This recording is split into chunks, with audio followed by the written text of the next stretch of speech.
शहर का सबसे बड़ा बिजनेस टाइकून रोहन मल्होत्रा, जिसके एक इशारे पर करोड़ों की डील्स फाइनल होती थी। लेकिन जब उसने शादी के मंडप में एक ऐसी लड़की का हाथ थामा जिसे पूरा शहर भिखारन और कचरा उठाने वाली कहकर दुत्कारता था, तो पूरे कॉरपोरेट जगत में भूचाल आ गया। पैसा, शोहरत और इज्जत, सारी दुनिया उसके कदमों में थी। हजारों लड़कियां उससे शादी करने के सपने देखती थीं। लेकिन एक दिन रोहन ने कुछ ऐसा किया जिससे पूरे शहर में हड़कंप मच गया। लोग चिल्लाए, रोहन तुम बर्बादी के रास्ते पर हो, इस सड़क छाप लड़की में ऐसा क्या है? तब रोहन ने पलटकर जवाब दिया, ये सड़क छाप नहीं, इस कीचड़ में खिला वो कमल है जिसकी कीमत लगाने की औकात इस पूरे शहर की नहीं है। आखिर कौन थी ये लड़की? क्यों ये कभी सिग्नल पर भीख मांगती तो कभी रोहन के ऑफिस के बाहर कचरा उठाती? इसके पीछे का जो खौफनाक सच शादी के मंडप में खुला, उसने सबके होश उड़ा दिए। कहानी को आखिर तक देखिएगा, क्योंकि आज आपका दिल दहलने वाला है। कहानी की शुरुआत होती है 1 साल पहले से। रोहन मल्होत्रा जब भी अपने घर से ऑफिस के लिए निकलता, तो रास्ते के सबसे बड़े ट्रैफिक सिग्नल पर उसे एक लड़की दिखती थी। नाम था संध्या। हाथ में एक कटोरा होता और वो लोगों से भीख मांगती। लेकिन रोहन ने नोटिस किया कि संध्या बाकी भिखारियों जैसी नहीं थी। वो किसी के आगे गिड़गिड़ाती नहीं थी, बस हाथ फैलाती, और अगर कोई उसे पैसे देता तो उसे रख लेती। यदि कोई खाने का पैकेट देता तो वो आसपास के गरीब बच्चों में बांट देती।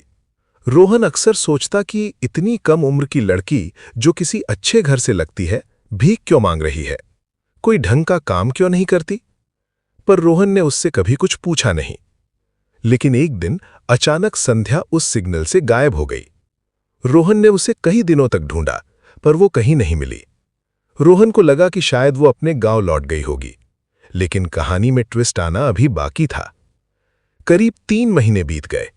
एक सुबह जब रोहन अपने हेड ऑफिस पहुंचा, तो उसने अपनी बिल्डिंग के बाहर कचरे के बड़े ढेर के पास एक लड़की को देखा।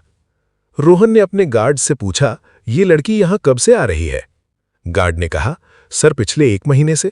सर ये अजीब लड़की है, दिन भर कचरा उठाती है और लंच टाइम में जब सब आराम करते हैं तो ये ऑफिस के बाहर स्ट्रीट लाइट के नीचे बैठकर कोई मोटी सी किताब पढ़ती रहती है।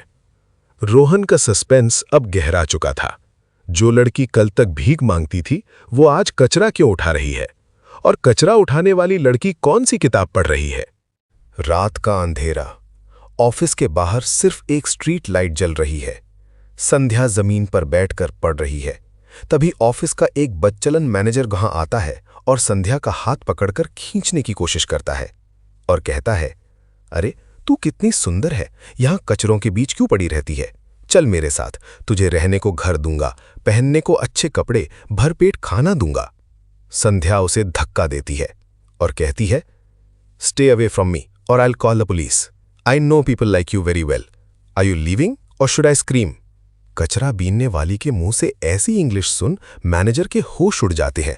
फिर भी वह संध्या का हाथ नहीं छोड़ता।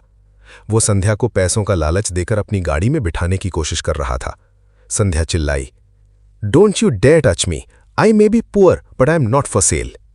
मैनेजर ने गुस्से में जैसे ही संध्या पर हाथ उठाना चाहा, रोहन ने पीछे से आकर उसका हाथ पकड़ लिया और सरेआम उस मैनेजर को नौकरी से निकाल दिया। मैनेजर के जाने के बाद संध्या फूट फूट कर रोने लगी। रोहन ने उसे संभाला और पूछा, तुम्हारा नाम क्या है? मैं तुम्हें महीनों से देख रहा हूं। पहले तुम सिग्नल पर भीख मांगती थी, अब मेरे ऑफिस के बाहर कचरा उठाती हो और रात को पढ़ती हो। आखिर माजरा क्या है? तुम्हारा सच क्या है? संध्या ने रोते हुए कहा, मेरा नाम संध्या है। संध्या ने जो सच बताया, उसने रोहन मल्होत्रा के पैरों तले से जमीन खिसका दी। संध्या ने कहा, सर मैं पैदाइशी भिखारी या कचरा उठाने वाली नहीं हूं। मैं अपने जिले की कॉलेज टॉपर हूं। मेरी मां ने दूसरों के खेतों में मजदूरी करके मुझे पढ़ाया, क्योंकि मेरा सपना एक आईएएस ऑफिसर बनने का था। लेकिन 12 महीने पहले हमारे गांव के एक बेहद ताकतवर और क्रूर जमींदार के बेटे ने मुझ पर बुरी नजर डाली। उसने सरेआम मेरा हाथ पकड़ने की कोशिश की। मैंने अपने आत्मसम्मान के लिए उसे सबके सामने एक जोरदार थप्पड़ मार दिया। बस सर, यही मेरी सबसे बड़ी गलती बन गई। उस अमीर और बदमाश लड़के ने बदला लेने के लिए आधी रात को मेरे घर को आग लगा दी। मेरी किताबों को जलाकर राख कर दिया। हमारा सारा सामान जल गया। और मेरी मां पर चोरी का झूठा इल्जाम लगाकर उन्हें जेल भिजवा दिया। मैं किसी तरह अपनी जान बचाकर इस शहर में भागी। मेरे पास न रहने को छत थी, न खाने को दाना, और न ही मां को जेल से छुड़ाने के लिए वकील की फीस। मैं कई बड़े दफ्तरों में नौकरी मांगने गई सर, लेकिन वहां बैठे सूट बूट वाले साहबों ने मेरी मजबूरी का फायदा उठाना चाहा। किसी ने मुझसे घिनौनी शर्तें रखीं तो किसी ने मेरी इज्जत का सौदा करना चाहा। तब मैंने फैसला किया कि मैं भूखी मर जाऊंगी, सड़क पर सो जाऊंगी, गंदा कचरा उठा लूंगी, लेकिन अपने ज़मीर और अपनी आबरू का सौदा कभी नहीं करूंगी। कचरे में बदबू जरूर है साहब, लेकिन इसमें किसी के आगे अपनी इज्जत नहीं गंवानी पड़ती। मैं दिन भर कचरा बेचकर एक एक रुपया जमा कर रही हूं ताकि अपनी मां को छुड़ा सकूं, और रात को इस स्ट्रीट लाइट के नीचे बैठकर अपनी सिविल सर्विसेज की तैयारी करती हूं। सर, मां को मेरा भीख मांगना पसंद नहीं था, इसलिए मैंने लोगों के आगे हाथ फैलाना बंद कर दिया, मेहनत का काम करने लगी। संध्या की आंखों में छिपे इस स्वाभिमान और बेबसी को देखकर रोहन का दिल पिघल गया। उसने तुरंत संध्या से कहा, संध्या, आज के बाद तुम्हें इस सड़क पर कचरा उठाने की या भीख मांगने की कोई जरूरत नहीं है। क्या तुम मेरे ऑफिस में काम करोगी? यहां तुम्हारी सुरक्षा की पूरी गारंटी मेरी है। संध्या ने नम आंखों से रोहन की तरफ देखा और हां कह दिया। रोहन उसी वक्त संध्या को अपने ऑफिस के अंदर ले गया। उसने अपनी लेडी स्टाफ को बुलाया और कहा, इन्हें तुरंत स्टाफ रूम में ले जाइए, आराम से खाना खिलाइए और इनके रहने का प्रबंध कीजिए। उस रात महीनों बाद संध्या पेट भरकर खाना खाई थी और आराम से सोई थी, और उसकी आंखों में अब खौफ नहीं बल्कि उम्मीद के आंसू थे। अगले दिन सुबह संध्या रोहन की केबिन में गईं और बहुत ही शालीनता से पूछा, सर, मुझे कोई काम दे दीजिए, मैं खाली नहीं बैठना चाहती। तब रोहन मुस्कुराया और बोला, संध्या, काम तो होता रहेगा, लेकिन मैं चाहता हूं कि तुम अपनी अधूरी पढ़ाई को पहले पूरा करो। तुम आईएएस बनना चाहती हो ना, तो तुम अपनी तैयारी जारी रखो, बस साथ ही साथ मेरे ऑफिस का अकाउंट्स का काम देख लेना। इसके बदले तुम्हें हर महीने सम्मानजनक सैलरी मिल जाएगी और तुम यहीं ऑफिस के स्टाफ क्वार्टर में रहोगी। ये सुनते ही संध्या की खुशी का ठिकाना नहीं रहा।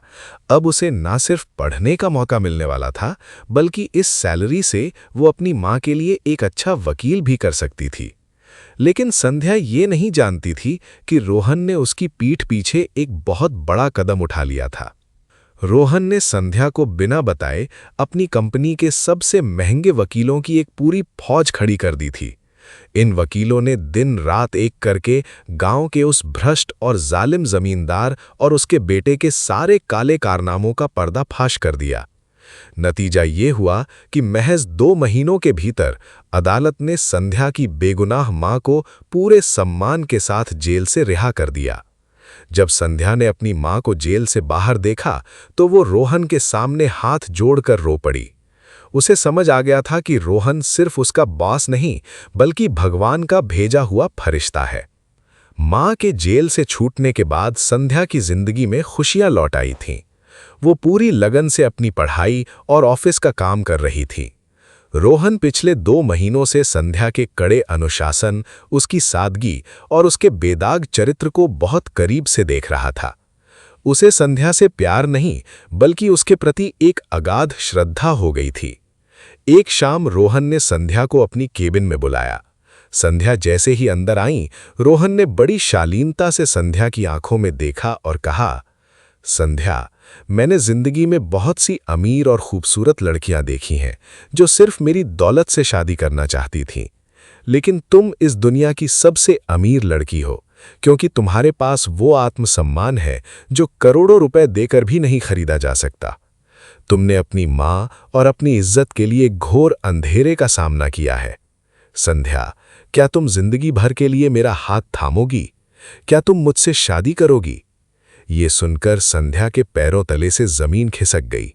उसने रोते हुए कहा, सर, आप कहाँ इतने बड़े रईस और मैं कहाँ एक मामूली लड़की जो कल तक सड़कों पर भीख मांगती थी और कचरा उठाती थी। समाज आपको जीने नहीं देगा सर। लेकिन रोहन ने मुस्कुराकर कहा, मुझे समाज की परवाह नहीं संध्या, मुझे सिर्फ तुम्हारी परवाह है। संध्या ने रोहन की आंखों में सच्चा सम्मान देखा और रोते हुए हां कह दिया। जब रोहन संध्या और उसकी मां को लेकर अपने आलीशान बंगले पर पहुंचा और अपनी मां और रिश्तेदारों के सामने ऐलान किया कि वो संध्या से शादी करने जा रहा है, तो मानो पूरे घर में वज्रपात हो गया। रोहन की मां का चेहरा गुस्से से लाल हो गया। उन्होंने चिल्लाकर कहा, रोहन, तुम्हारा दिमाग खराब हो गया है? करोड़ों के मल्होत्रा एम्पायर का इकलौता वारिस एक ऐसी लड़की से शादी करेगा जो कल तक ट्रैफिक सिग्नल पर भीख मांगती थी और हमारे ही दफ्तर के बाहर कचरा उठाती थी। लोग हमारे मुंह पर थूकेंगे, हमारी खानदानी इज्जत मिट्टी में मिल जाएगी। तभी रोहन के पिताजी और रईस रिश्तेदार आगे आए और रोहन को उंगली दिखाकर बोले, अगर तुमने इस भिखारन को इस घर की बहू बनाया तो हम सब तुमसे सारे रिश्ते तोड़ लेंगे। समाज में हमारा उठना बैठना बंद हो जाएगा। तुम्हें इस बिजनेस और जायदाद से बेदखल कर दिया जाएगा। पूरे घर में कोहराम मचा था। रोहन की चाची संध्या और उसकी मां को नीचा दिखा रहे थे, उन्हें भला बुरा कह रहे थे। संध्या की आंखों से आंसू बह रहे थे। वो रोहन का हाथ छोड़कर पीछे हटने लगी। उसे लगा कि उसकी वजह से रोहन का परिवार टूट रहा है। रिश्तेदारों का ये गुस्सा और संध्या का अपमान देखकर रोहन का सब्र टूट गया। उसने संध्या का हाथ और कसकर थामा और अपने परिवार की आंखों में आंखें डालकर बड़ी शांति से कहा, ठीक है, अगर आप लोगों को लगता है कि मेरे संध्या से शादी करने पर इस खानदान की इज्जत चली जाएगी, तो मैं आज और इसी वक्त इस बिजनेस, इस जायदाद और इस आलीशान घर को छोड़कर हमेशा के लिए चला जाता हूं। मुझे आपकी दौलत नहीं चाहिए, मुझे संध्या का साथ चाहिए। जैसे ही रोहन ने घर से जाने के लिए कदम बढ़ाया, पूरे हॉल में सन्नाटा छा गया। तभी पीछे से एक भारी और रौबदार आवाज गूंजी, रुको रोहन। वो रोहन के बड़े ताऊजी थे, जो पूरे खानदान और बिजनेस के मुखिया थे। ताऊजी आगे आए, उन्होंने रोहन को रोका और भरे हुए गले से कहा, रुको रोहन, माना कि हमें अपनी इज्जत और ये समाज बहुत प्यारा है, पर हमें अपनी इस झूठी इज्जत से कहीं ज्यादा प्यारा हमारा बेटा है। तुम इस खानदान के इकलौते वारिस हो रोहन। हम तुम्हें खोकर अपनी इज्जत का महल नहीं बनाना चाहते। हम तुम्हें इस घर से नहीं जाने दे सकते। अगर तुम्हें इस लड़की से ही शादी करनी है तो ये शादी हम करवाएंगे और पूरे धूमधाम से करवाएंगे। ताऊजी के इस फैसले ने रोहन की मां और बाकी रिश्तेदारों का मुंह बंद कर दिया।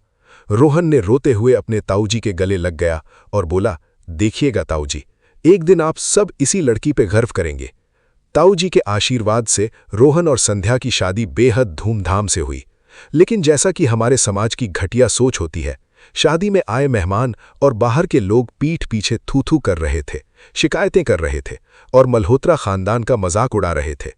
लेकिन रोहन ने लोगों की परवाह नहीं की। उसने हर पल संध्या का हाथ थामे रखा और उसे हौसला दिया। शादी के बाद संध्या ने अपनी दुनिया बदल दी। उसने दिन रात एक कर दिया, अपनी पढ़ाई को अपनी तपस्या बना दिया। रोहन और बड़े ताऊजी का विश्वास उसकी सबसे बड़ी ताकत था। और फिर ठीक 1 साल बाद पूरे देश के हर छोटे बड़े शहर के अखबार के फ्रंट पेज पर एक ऐसी खबर छपी जिसने पूरे देश को हिलाकर रख दिया। अखबारों पर बड़े बड़े अक्षरों में संध्या की तस्वीर के साथ छपा था, Sandhya Malhotra, all India first ranker. यानी संध्या पूरे देश की टॉपर बनकर कलेक्टर बन चुकी थी। जैसे ही ये खबर फैली, पूरे शहर का माहौल बदल गया। जो लोग कल तक मल्होत्रा खानदान पर थू-थू कर रहे थे, ताने मार रहे थे, आज वही लोग शर्माते हुए बड़े ताऊजी को फोन कर करके बधाइयां दे रहे थे और कह रहे थे, मल्होत्रा जी, आपके घर तो साक्षात लक्ष्मी आई है। हमें तो पहले से ही पता था कि आपकी बहू एक दिन नाम रोशन करेगी। बड़े ताऊजी का सीना गर्व से चौड़ा हो गया था। अब सारा परिवार संध्या से बहुत प्यार करने लगा था। जब रोहन ने संध्या को बधाई दी, तब संध्या ने कहा, नहीं रोहन, बधाई के हकदार मैं नहीं, आप हैं। अगर आप नहीं होते तो शायद मैं आज यूपीएससी नहीं बन पाती। तो दोस्तों, ये कहानी हमें सिखाती है कि कपड़ों पर लगा कीचड़ तो पानी से साफ हो सकता है, लेकिन सोच में जमी गंदगी को सिर्फ कामयाबी ही साफ कर सकती है। किसी का बुरा वक्त देखकर कभी उसका मजाक मत उड़ाइए, क्योंकि जो कोयला आज पैरों के नीचे दबा है, कल वो कोहिनूर बनकर पूरी दुनिया को चमका सकता है। अगर संध्या के इस संघर्ष, रोहन के इस त्याग और बड़े ताऊजी के इस बड़प्पन ने आपके दिल को छुआ हो, तो वीडियो को एक लाइक और शेयर जरूर कीजिएगा। ऐसी ही रोंगटे खड़े कर देने वाली प्रेरणादायक कहानियों के लिए हमारे चैनल को सब्सक्राइब करना बिल्कुल ना भूलें। मिलते हैं अगले वीडियो में, तब तक के लिए जय हिंद।